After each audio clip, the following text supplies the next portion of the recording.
Retour sur une année diplomatique riche en événements avec Yaya Konaté. 2024, une année où le Mali diplomatique aura brillé de mille feux sur la scène internationale.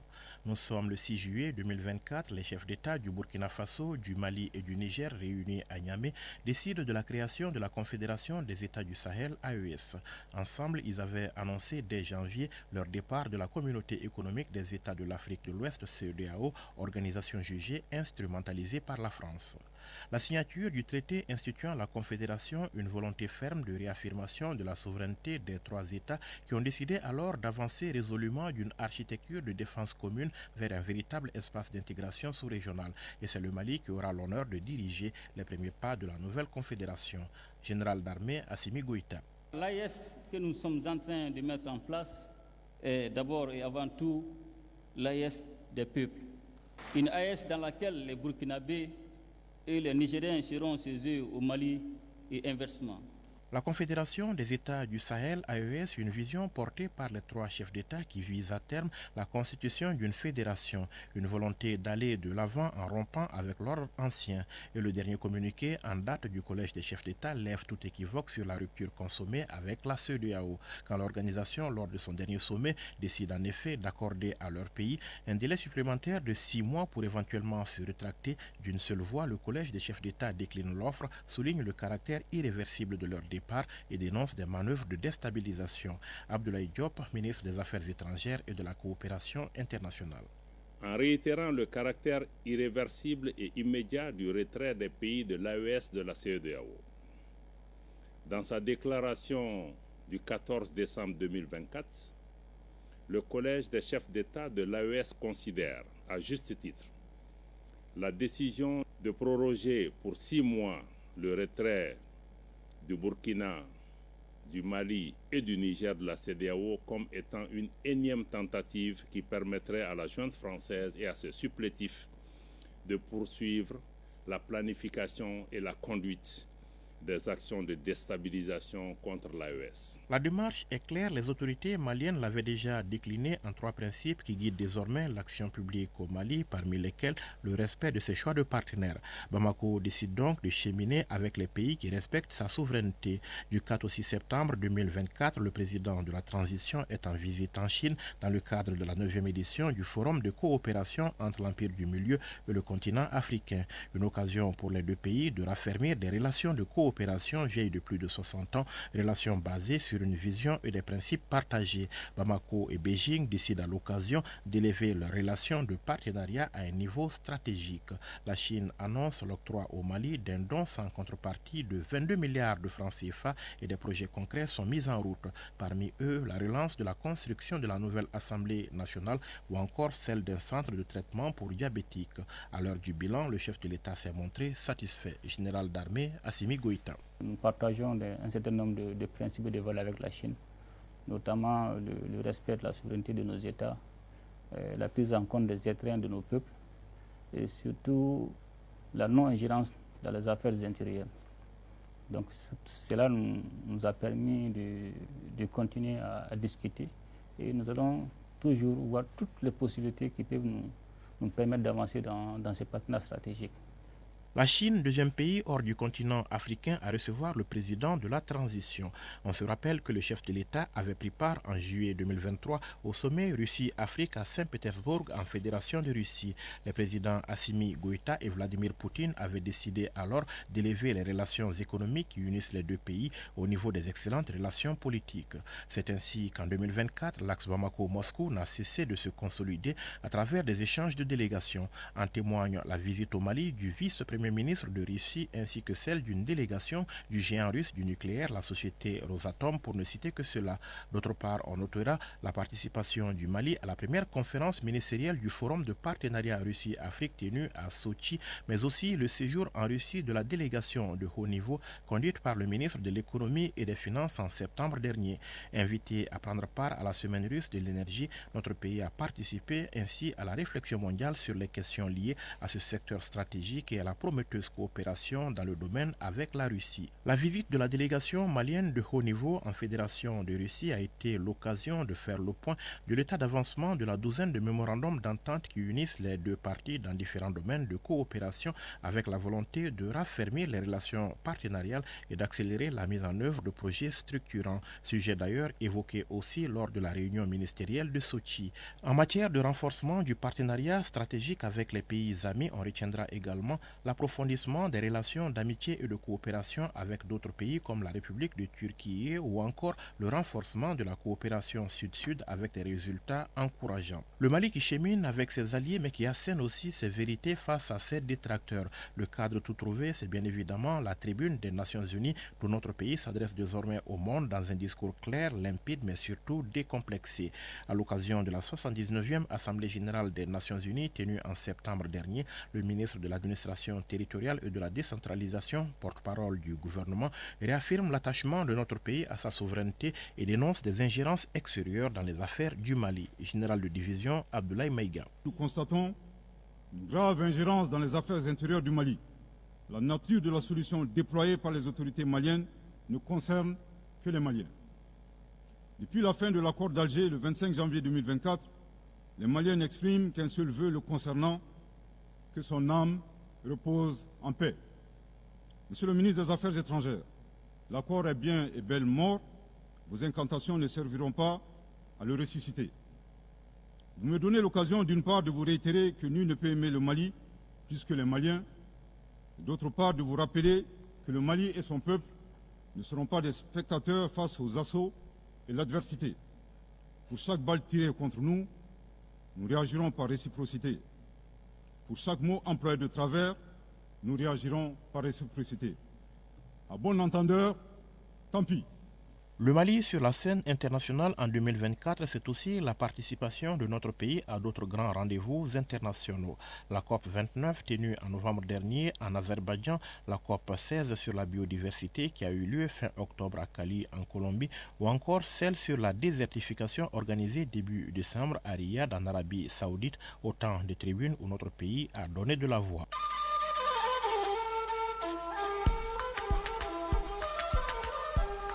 AES Actualité.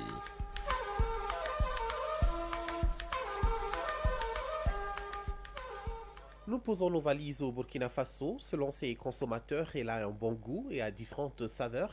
Il s'agit de la cigarette électronique, autrefois présentée comme une solution pour arrêter de fumer. Elle s'impose aujourd'hui comme un phénomène de mode, facile d'accès et souvent considérée comme inoffensive. Cette forme de cigarette est devenue un outil d'initiation à la nicotine, une consommation qui inquiète les parents, enseignants et professionnels de santé. Les jeunes et la cigarette électronique dans ce reportage de Céline Ouidraogo de la radio du Burkina. La cigarette traditionnelle et celle électronique sont différentes du point de vue de leur composition. Cependant, qu'elle soit traditionnelle ou électronique, la cigarette présente des risques pour la santé humaine, selon Dr Sourinoma Eric Delma, pneumologue au centre hospitalier universitaire Yalgado Ouedraogo. La cigarette traditionnelle contient du tabac qui est brûlé pour produire de la fumée. Elle libère plus de 7000 substances chimiques, dont beaucoup sont toxiques et cancérigènes. Par contre, la cigarette électronique chauffe un liquide contenant souvent de la nicotine, des arômes et des solvants comme le polyène glycol, et ça produit un aérosol qui est inhalé ou bien fumé par les consommateurs. Communément appelé vape ou puff, le goût de la cigarette électronique est un appât pour la plupart des jeunes burkinabés.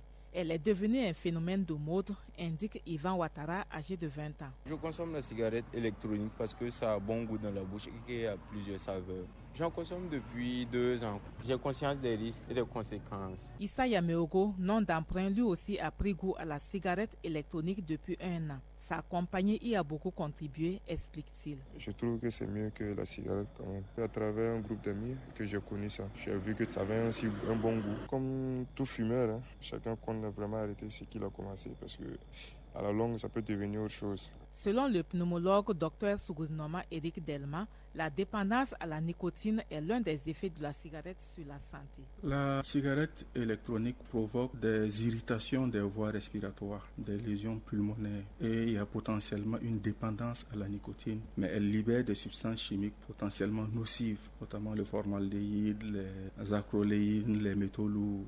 Plusieurs moyens thérapeutiques existent cependant pour arrêter de fumer, rassure Dr Éric Delma. Nous accompagnons nos consommateurs avec des substituts nicotiniques adaptés à leur degré de dépendance. En général, nous faisons un suivi individuel. Il y a également la possibilité de suivi ou de soutien en ligne. Ici, nous avons un groupe WhatsApp des consommateurs. Une unité de sévrage tabagique existe à cet effet au sein du service de pneumologie de l'hôpital Yalgado Ouedraogo. Dr Éric Delma invite les personnes désireuses d'arrêter de fumer ou de vapoter à avoir recours à des spécialistes pour se faire accompagner efficacement.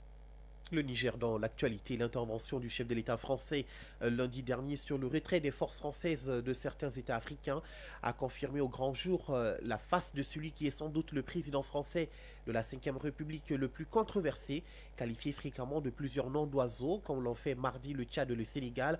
Emmanuel Macron doit en outre faire face dans son propre pays à un rejet grandissant du fait d'une crise politique qu'il a lui-même créée en dissolvant l'Assemblée.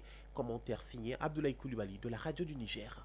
Macron méprisant ou arrogant, quelle différence? L'un est une forme d'ignorance dédaigneuse, tandis que l'autre relève plus de la volonté de soumettre autrui. Quoi qu'il en soit, il est sans doute le président français de la Ve République qui a le plus fréquemment été qualifié de ces épithètes peu louangeuses. Toujours égal à lui-même, Macron a fait des siennes. Nous avons proposé aux chefs d'État africains de réorganiser notre présence. Comme on est très poli, on leur a laissé la primauté de l'annonce. Et parfois, il a fallu les pousser. Pas parce qu'on est poli et correct et qu'on se réorganise nous-mêmes qu'il faudrait que ce soit retourné contre nous en disant ils sont chassés d'Afrique.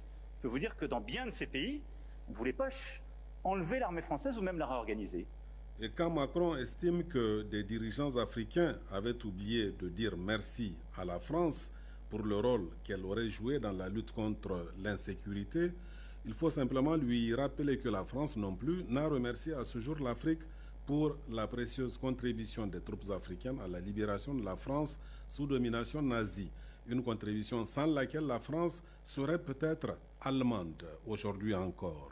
L'intervention d'Emmanuel Macron constitue aussi la preuve supplémentaire qu'il a perdu tout repère, grisé davantage par un pouvoir l'ayant rendu encore plus arrogant.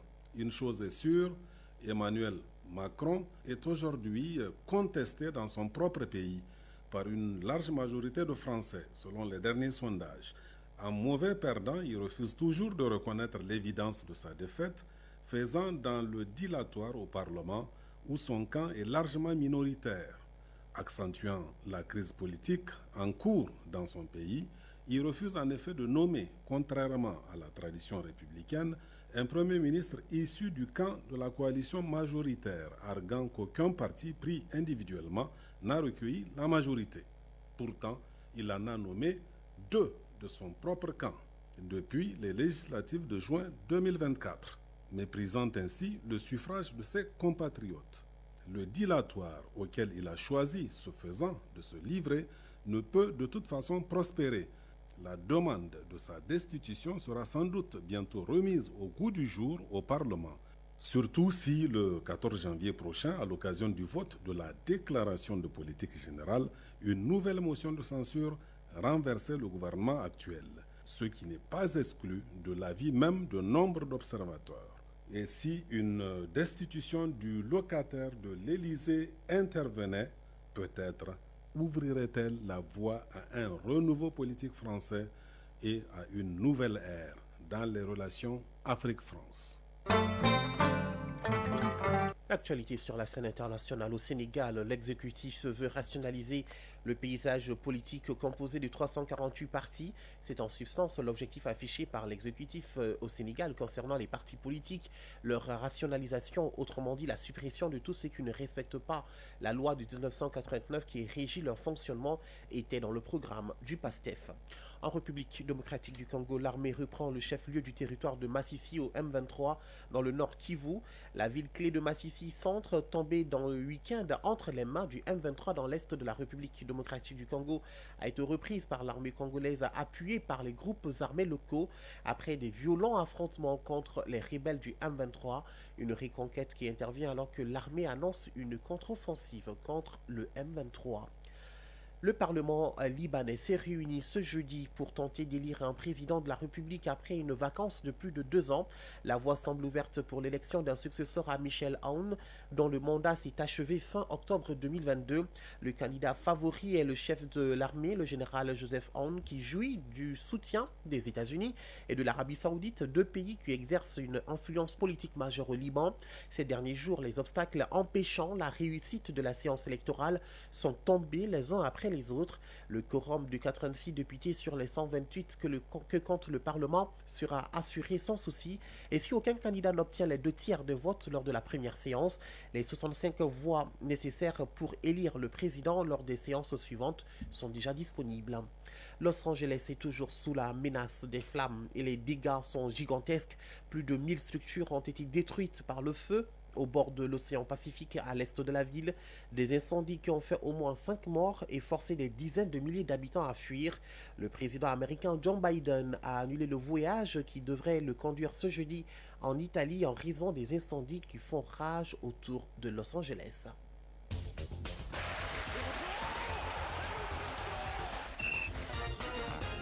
Dans la leçon du sport du jour, c'est la faute disqualifiante en basketball qui est à l'honneur. En football, la première demi-finale de la Supercoupe d'Espagne a tourné à l'avantage du FC Barcelone. Et sur le plan local, championnat national de Ligue 1 professionnel, il est question de la fin de la 6e journée. On fait le point avec Abdelkarim Kaba. Championnat national de Ligue 1 professionnel, il est question de la 6e journée. L'AS Bakardjan de Baraouli a battu l'AS Police par 2-1. C'est la première victoire du nouvel entraîneur de l'AS Bakardjan de Baraouli, Soumaïla Koulibaly. Le derby de la Ligue de Koulikoro a tourné à l'avantage de l'US Bougouba, 5-2 devant les Étoiles du Mandi. En ce qui concerne les autres résultats déjà enregistrés, le FC Diarra et Afrique Football Elite ont fait match nul, 0 but partout. L'AS Real de Bamako a enregistré sa première victoire de la saison en dominant l'US Bougouni par 3-0. Les 11 créateurs de Nyarela ont été battus par l'USFAS, 1-3. Le Binga FC a dominé l'ASCO par 2-1. Et le derby malien qui devrait opposer le Stade malien de Bamako et le Djeliba Athletic Club pour terminer cette 6e journée a été reporté en raison des matchs de compétitions africaines de clubs. Toujours football, cette fois-ci en Espagne, la première demi-finale de la Supercoupe d'Espagne a tourné à l'avantage du FC Barcelone à la cité sportive du roi Abdallah de Jeddah en Arabie Saoudite face à Athletic Bilbao, vainqueur de la Coupe d'Espagne. Le vice-champion du FC Barcelone l'emporte par 2-0 cette première demi-finale de la Supercoupe. Pour rappel, les 2 équipes se sont déjà rencontrées 216 fois. Le dernier match entre les 2 formations a été remporté par le FC Barcelone 2-1. C'était le samedi 24 août 2024 en Liga à l'occasion de la 2e journée. La 2e demi-finale se joue ce soir, toujours à la cité sportive au roi Abdallah de Jeddah en Arabie Saoudite. Ce sera à partir de 19h GMT. Elle mettra aux prises les Real Madrid, champions d'Espagne en titre, et Mallorca, finaliste de la Coupe d'Espagne. À présent, la leçon de sport pour terminer. La leçon de sport de ce jeudi porte sur la faute disqualifiante en basketball. Une faute disqualifiante est toute action anti-sport flagrante des joueurs de champ, des remplaçants ou autres acteurs sur le banc d'une équipe. Dans ce cas, le joueur devra quitter l'arène ou rester dans le vestiaire.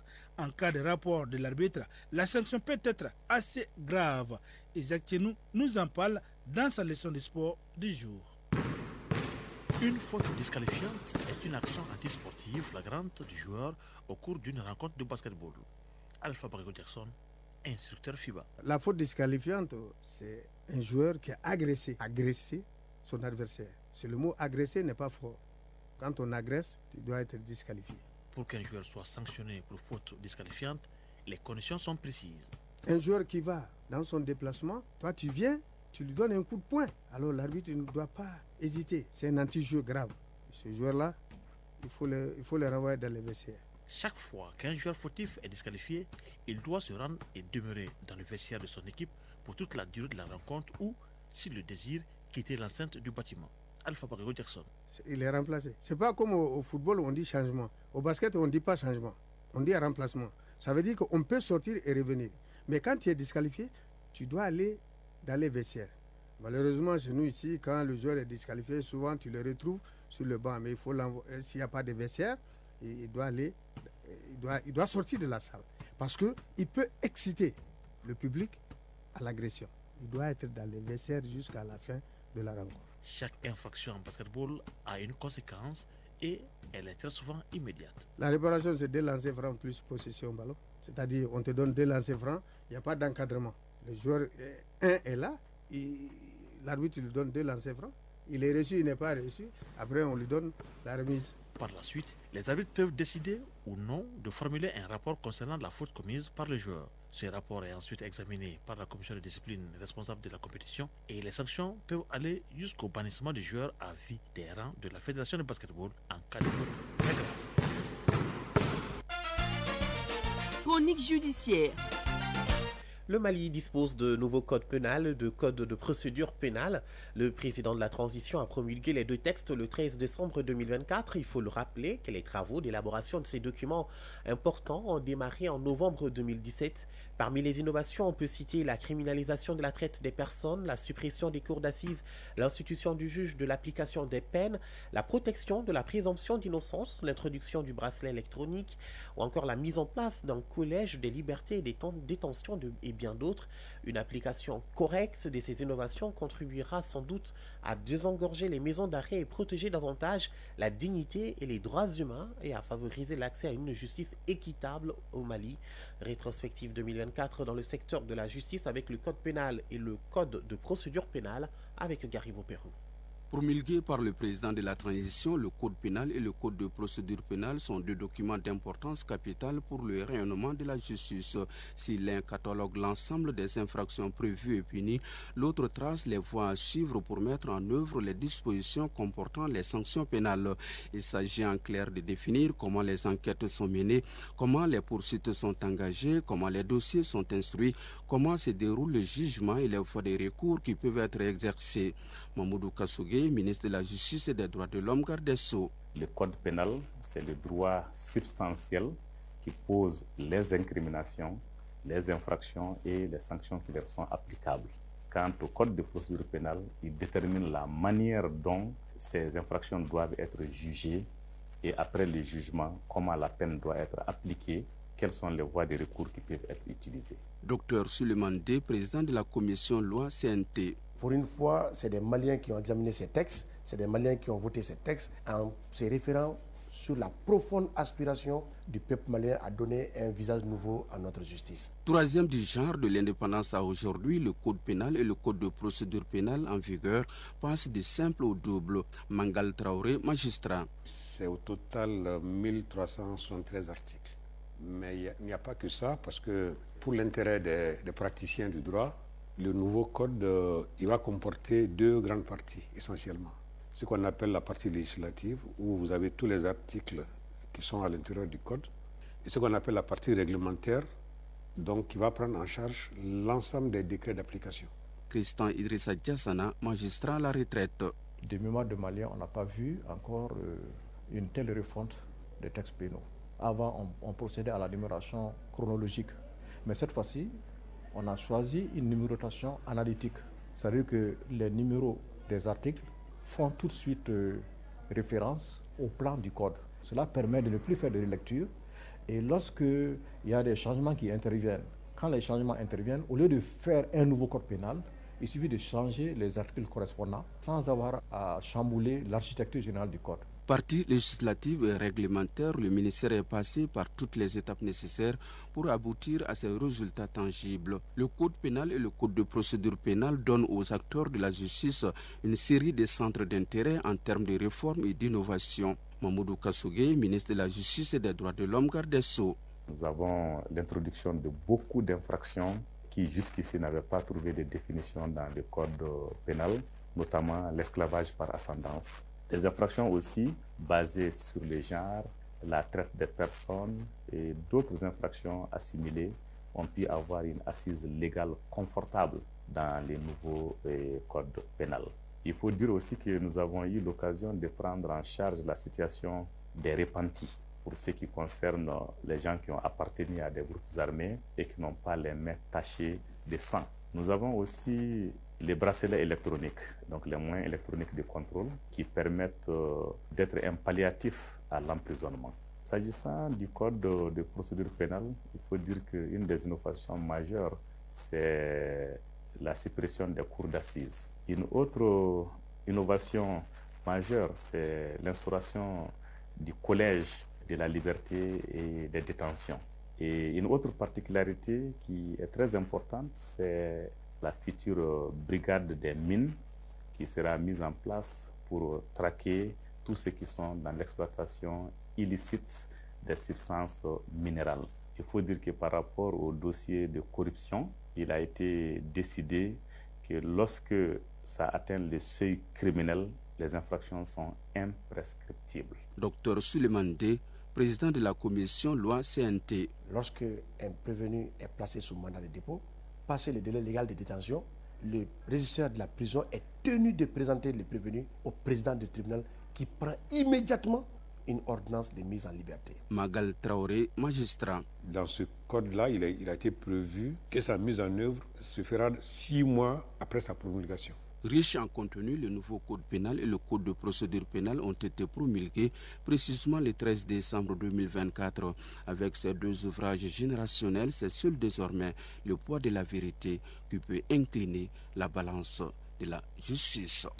Une demi-heure d'information qui s'achève à présent. La présentation, c'était Moussa Papa Aïdara, mise en onde bien assurée par Alou Koulibaly, mise en ligne Cheikh Abdelaziz Koulibaly, réalisation, coordination, Ousmane Dao. Merci à Soumaou Aïdara et Bemba Sibi pour l'appui spontané. Les avis et communiqués, c'est avec Fousséni Djara. Mais avant, vous allez suivre la page météo. Merci à tous pour votre attention. Mesdames, Messieurs, prenez soin de vous et des autres. Et n'oubliez surtout pas, garde le sourire. Quoi qu'il arrive, splendide journée à tous sur le RTM.